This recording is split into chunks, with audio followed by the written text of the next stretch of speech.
It seems precarious to talk about the COVID-19 pandemic in the past tense, as if all the turmoil is behind us.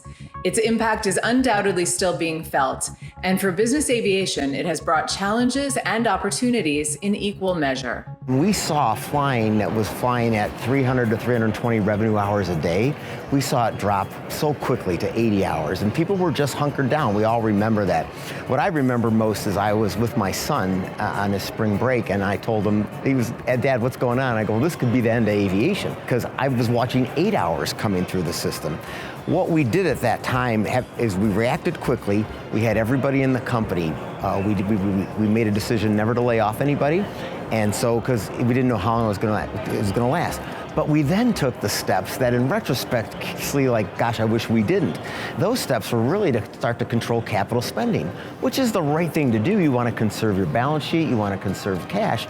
So we cut back. I think at one time we had 14 or 18 deliveries coming in that year, and I think we cut it back to 6 because those are the most we could cut back. And I look back, I was like, well, what was I thinking? I mean, now all of a sudden, here we are 12 months later, and all this demand shows up, and now we're trying to find every possible vehicle we can.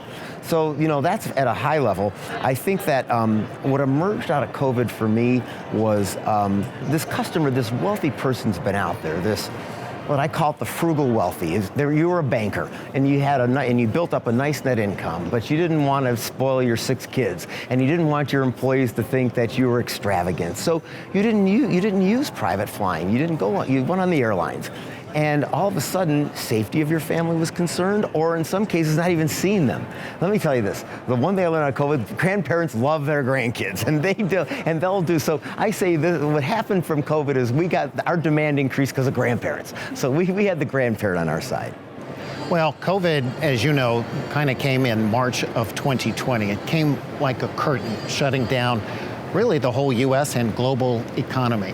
I think what it did for us is highlight how important it is to communicate effectively and authoritatively in a time of crisis.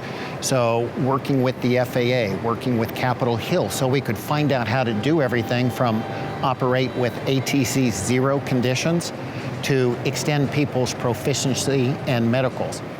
For the industry itself, I think one of the things that has been interesting and perhaps unanticipated is that a lot of the values and benefits of business aviation, the safety, the security, the flexibility to go anywhere you want to go, when you want to go there, really hasn't changed during COVID, but it has become more recognized and valued by huge segments of the population. So I think what we're seeing is through the pandemic, new entrants came to our industry and availed themselves of the benefits that have always been there.